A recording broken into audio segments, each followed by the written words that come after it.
안녕하세요. 다운교육의 수학을 담당하고 있는 정다원입니다. 이 자리는 이제 보성고 24년 1학기 중간고사 내신 기출 분석을 하기 위해서 제가 설명을 드리려고 이렇게 나왔는데, 일단 학생들이 1학기 중간고사 치고 나서 점수가 많이 안 나와서 기가 많이 죽은 상태더라고요. 보성고 반 학생들도 마찬가지고 자기가 생각했던 것보다 목표치가 안 나와서 굉장히 걱정을 많이 하더라고요. 근데 이제 전체적으로 한번 기출이 어떻게 나왔는지 말씀을 드리면은 이제 공감이 가실 거라고 생각이 됩니다. 자, 일단 첫 번째 문항수 분석, 배점이라든가 이런 부분들에 대해서 말씀을 드릴 거고, 그 다음에 제일 중요한 건 이제 부교재의 유사성. 지금 제가 부교재가 지금 기출 문제가 총 21문제가 나왔는데 그것들 중에서 16문제가 동일 문제. 그리고 나머지 문제들도 이미 부교재에서 비슷한 유형인데 아예 틀을 전체를 바꿔서 그 문항도 어떻게 되는지를 한번 얘기를 드릴 거고, 그러니까 부교재가 아닌 문항들에 대해서도 어떻게 나왔는지도 말씀드리고, 이제 네 번째 보성고 시험은 어떻게 준비를 해야 될지, 네, 마지막으로 이렇게 해서 마치도록 하겠습니다. 자, 일단 보성고는 문항이 총 21문항이 나왔고요. 객관식 4.1점부터 5.3점까지 있어요. 그러면 이게 포인트를 뭘로 두셔야 될 게 뭐냐면은 객관식 단답형 서술형 점수가 거의 5점이라고 생각하시면 될 것 같아요. 그래서 5 해서 21에서 5. 그러니까 조금 쉬운 문제들은 4.1부터 시작해가지고 나오는데, 그 뭐 쉬운 문제는 뭐 학생들이 대부분 다 맞추니까 지금, 그리고 1등급 컷이 이제 아직 정해지지는 않았다고 얘기를 하는데 90점 초반대, 작년과 비슷하다라는 예상치가 나올 것 같습니다. 그래서 한 11명 정도 1등급을 받을 수 있을 것 같고요. 그 다음에 이제 보성고 부교재인 거죠. 자, 부교재가 올림푸스 기출문제집, 전국연합학력평가, 요걸 쓰는데 얘의 단점은, 단점, 장점, 그럴 수 있는데 23년, 24년, 22년 이렇게 해가지고 매 해마다 최신화된 모의고사 문제들이 계속해서 바뀌게 됩니다. 그래서 선생님들이 굉장히 좋아하죠. 네. 그리고 나중에 이제 뒷부분을 보시면 알겠지만은 대부분 최신 모의고사를 위주로 썼다고 보시면 될 것 같아요. 전에 있던 문제들도 쓰기는 했지만 대부분 뭐 한 유사 문제들이 80% 이상이 최근 연도 22년, 23년 문제들을 갖다 썼다고 보시면 될 것 같아요. 그래서 총 21문제 중에서 16문제가 나중에 문제를 보여드릴 거지만은 거의 동일시하게 냈습니다. 근데 여기 약간 허점이 있습니다, 어머님들. 예, 아셔야 될 게 동일하게 냈지만은 학생들이 어렵게 바꿨다는 거죠. 자, 이거 설명을 드릴게요. 자, 보시면은 이게 제가 1번부터 단답형 1번, 객관식 1번부터 15번까지, 그 다음에 단답형 1번부터 5번, 6번까지 해서 총 21문제, 올림푸스가 어떻게 출제됐는지 표를 만들어 봤습니다. 보시면은 지금 비워져 있는 거는 올림푸스 문제가 아닙니다. 그 문제는 어디에서 출제됐고 어떤 문항들인지도 설명을 드릴 거예요. 보시면은 쭉 나와 있습니다. 이 문제만 부교재 지금 올림푸스에서 서술형이라고 돼 있는데 얘만 교육청 문제가 아니고, 근데 교육청에서도 쉽게 볼 수 있는 문항이라고 봐도 될 만한 문제였죠. 대부분 보시면은 22년, 23년, 2009년, 요거 한 문제, 23년, 22년, 21년, 22년, 23년, 23년. 그러니까 최신 문제만 냈다는 거예요. 그래서 이것들이 변형된 내신 문제라든가 이런 게 없다는 거죠. 이게 학생들이 접근하기에는 굉장히 힘들었을 것 같다는 거죠. 그리고 대부분 또 보면은 뭐 21년부터 시작해 23년 꼴로 보시면 될 것 같아요. 선생님들이 이거를 거의 지목해서 냈다고 보시면 될 것 같아요.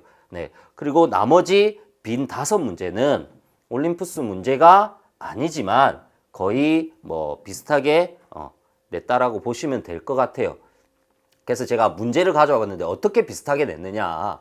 보시면은 여기에다가 AB 더하기 2, AB 마이너스 8. 자, 요 식 보시면은 똑같은 형태예요. 중간에 부호만 바뀌었고 문자만 바뀐 거예요. 이게 지금 1번 문제에 들어가 있었던 거예요. 웬만하면 학생들이 맞췄다고 보시면 될 것 같아요. 얘도 22년 고등학교 2학년 3월 교육청.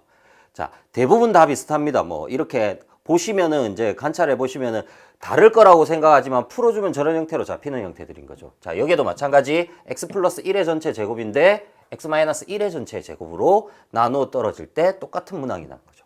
자, 3전까지는 괜찮아요. 얘가 2009년 문제입니다. 조금 다를 수는 있어요. 얘 문제가. 다를 수도 있는데 시중 문제집에서 많이 돌고 학생들이 많이 연습하는 문항들이라서 뭐 조금만 연습하는 학생들 같은 경우는 무난하게 풀 거라고 생각이 듭니다. 자, 요렇게 요것도 보시더라도 이 부분이 똑같은 형태죠. 여기 안에 숫자가 좀 바뀌었습니다. 자, 이제 여기서부터는 이제 학생들이 좀 어려워할 만한 문제가 조금 바뀌었는데 형태는 두 개가 똑같다라고 보시면 될 것 같아요. 자세히 관찰해 보면은 비슷하네 라고 생각하실 수 있는 문항일 거예요. 근데 이게 어떻게 보면 학생들이 점수를 못 내는 이유가 이 문제를 저희 반 학생들도 2번, 3번 풀었어요. 근데 변형했을 때의 문제는 예상 외로 어려웠다는 거죠. 네, 문항은 거의 비슷하게 틀을 잡았는데 자, 이 문항도 거의 비슷하죠. 여기에도 어떻게 보시면은 자, 이 문항을 제가 보고 약간은 당황했는데 여기 보시면은 Z 음의 실수인 것을 얘네들은 Z가 Z 제곱이 실수인 걸로 바꿨어요. 이래 되면 난이도가 많이 올라갑니다. 그러니까 이것만 풀어서 연습했다고 해서 올림푸스만 풀었다고 해서 학생들이 잘 받을 수 있는 건 아니라는 거죠, 이게. 아까처럼 표에서 보여드렸듯이 16개 문항이 올림푸스 문항에 나왔지만 그래도 연습이 안 돼 있으면 풀기 어렵게 만들어 놨다는 거죠. 자, 얘도 이 부분만 딴 겁니다. 이렇게 해서 땄습니다. 얘도 마찬가지 연습이 좀 필요한 문항. 자, 얘는 올림푸스에서 좀 난이도가 있는 애에 속하는 부분인데 얘도 충분히 연습 때 이거는 거의 안 바뀌었다라고 보시면 될 것 같아요. 거의 안 바뀌었고 얘는 신문항입니다. 문제가 똑같죠, 여기도. 학생들이 이거를 연습한다 한더라도 한 번, 2번 풀어서는 좀 힘든 경향이 있습니다. 자, 그리고 이 문항이 지금 1등급에 들어있는 문항인데 올림푸스에도 서술형 문항이 있고 1등급이 있고 일반 문제들이 있습니다. 1등급 문항인데 여기 보시면 좀 더 선생님들이 추가를 하신 것도 있고 요쪽 내용들을 좀 바꿨습니다. 그래서 여기서 또 문제가 학생들이 점수를 못 받는 올림푸스를 풀었다 한들 점수를 못 받는 이유는 굉장히 성실하게 바꾸셨어요. 네, 성실하게 바꾸셨기 때문에 그냥 이 문제만 열심히 푼다 해서 풀 수 있는 문항들이 아니라는 거죠, 이거는. 네. 그래서 딱 이 문항을 풀기 당연히 올림푸스 문항은 풀어야 되겠지만은 충분히 연습된 상태로 풀어가지고 다른 것도 완전히 변형돼도 풀 수 있어야 된다는 거죠. 자, 여기도 보시면은 똑같은 문항이죠. 중군을 가질 때 위에 식도 틀이 똑같습니다. 자, 지금 이게 주관식 1번이고요. 얘도 마찬가지. 형태가 똑같습니다. 지금 이게 총 16문제예요. 근데 전체적으로 그냥 보시면 될 것 같아요, 여기서도. 자, 그리고 얘도 알파, 베타가 양수다 이랬는데 그냥 서로 다른으로 바꾼 거예요. 위에는 비슷하게 숫자만 몇 개 조합해서 바꿨습니다. 이게 좀 신경을 썼다는 거예요. 학교 선생님들이. 어느 정도. 그리고 얘도 이렇게 보기 문제가 있던 거를 마지막 디귿만 가져와서 쓴 거예요, 얘네들은. 근데 또 바뀌었죠. 최대값이고 얘는 최소값이에요. 그래서 연습이 안 돼 있으면 또 학생들은 이건 당황하는 거죠, 이미 당황하게 돼 있어요. 이게 마지막 주관식 서술형 문제입니다. 그래서 이거는 학생들한테 저도 1등급에 있는 문제인데 연습이 꽤나 필요한 문항이에요. 왜냐면 시간이 걸리는 문제라서 시간 내에 풀기도 벅찰 수도 있을 것 같다는 생각을 했었거든요. 그래서 우리 반 학생들도 계속 이거를 서술로 연습을 시켰어요. 연습을 시켰는데 진짜 시간 5분 안에 적는 것도 참 힘든 내용이었어요. 그렇게 보시면 될 것 같아요. 그리고 제가 이제 부교재가 아닌 문항은 뭐냐? 5문제가 있었는데 그 5문제를 보시면은 객관식 5번, 6번, 8번, 그 다음에 12번, 그 다음에 주관식 5번. 이게 아까처럼 완전히 비슷비슷한 내용이 아닌 좀 다른 형태라고 생각을 할 수도 있는데 지금 보시면은 객관식 8번하고 5번을 먼저 보시면은 올림푸스 1등급 문제 풀이는 비슷하나 시계 형태를 바꾼 문항입니다. 이게 그러니까 풀이 형태는 비슷한데 그 풀이를 가져온 거는 맞는데 시계 형태를 아예 바꿔버려서 학생들이 조금 힘들다. 그 다음에 주관식 5번도 올림푸스 1등급 문제 같은 풀이지만 도형이 바뀐 문항. 올림푸스에서는 오각형이 주어져 있었고요. 여기에는 직사각형이 나왔습니다. 근데 한금비 문제라서 답은 거의 비슷하게 나올 형태. 자, 그리고 이제 객관식 5번 문제입니다. 학생들이 여기서 무조건 100% 당황한다고 보시면 될 것 같아요. 왜냐면은 1번부터 4번까지는 잘 풀었는데 5번에서 이게 이유가 시중 문제집에서 보기 힘든 문항입니다, 이게. 네. 그래서 많이 연습을 못 해봤을 거예요. 그냥 시중 문제 센, 뭐, 맞풀, 이것만 푼다 해서는 풀 수 있는 내용이 아니라는 거죠. 좀 난이도가 있는 문제집에서만 발견이 되는 문항.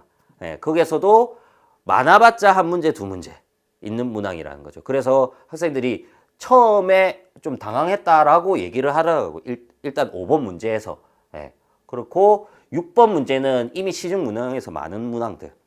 네. 그렇기 때문에 충분히 맞출 수 있었을 거라고 생각이 듭니다. 그리고 객관식 12번 문제도 중 이상 정도라고 생각을 하시면 될 것 같아요. 그래서 이 중 이상 정도가 센 B보다는 좀 높다라고 생각을 하시면 될 것 같아요.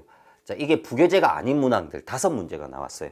근데 그 5문항도 8번하고 주관식 5번 같은 경우는 올림포스 1등급 문항에서 문제를 아예 바꿔버렸다. 근데 풀이는 같은 형태다. 이렇게 보시면 될 것 같아요. 그래서 최종적으로 제가 이제 보성고 내신을 어떻게 준비해야 되는지 말씀을 드리면은 일단 부교재 기반으로 유형 연습을 철저히 하는 게 좋습니다.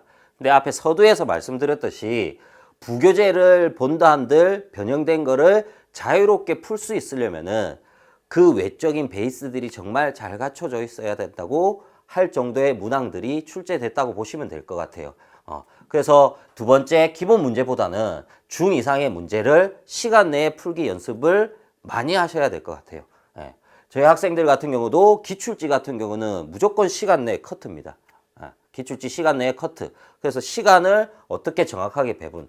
아까 전에 객관식 5번 문제 말씀드렸죠. 저희 반, 보성고 반 절반 이상이 넘어갔습니다. 왜냐?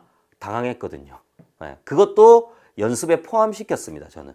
네, 충분히 연습했기 때문에, 여기서 당황하지 말고 넘어가라. 라고 얘기를 했기 때문에 학생들이 넘어가서 그 다음 문제에 포커스를 맞춰서 진행했던 거죠. 페이스를 맞췄던 거죠. 네, 그렇게 생각하시면 될 것 같아요. 3번은 최신 연도의 모의고사를 풀어야 됩니다. 저 같은 경우는 이제 부교재를 한 바퀴 돌고 유형 문제를 한 바퀴 돌고 나서 최신 모의고사만 다시 한 번 더 돌았는데 최신보다는 제가 한 18년부터 애들한테 모의고사를 모아가지고 23년까지 있는 모의고사들을 다시 모아가지고 줬습니다. 네. 근데 거기서 걸리진 않았죠. 어차피 부교재에서 다 풀었기 때문에 부교재 내용들이 실렸다고 보시면 될 것 같아요.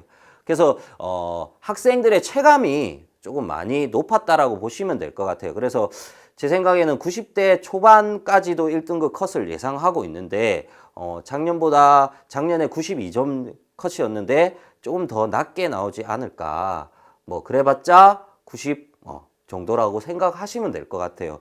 네. 다시 한 번 더 이제 나오게 되면 학생들한테 물어볼 것 같아요. 네. 아직은 전체적인 결과에 대해서 선생님들이 언급 안 했다라고 얘기를 하신다네요. 네. 그래서 이상으로 이제 보성고만 내신 기출 수학 설명회를 마치도록 하겠습니다. 감사합니다.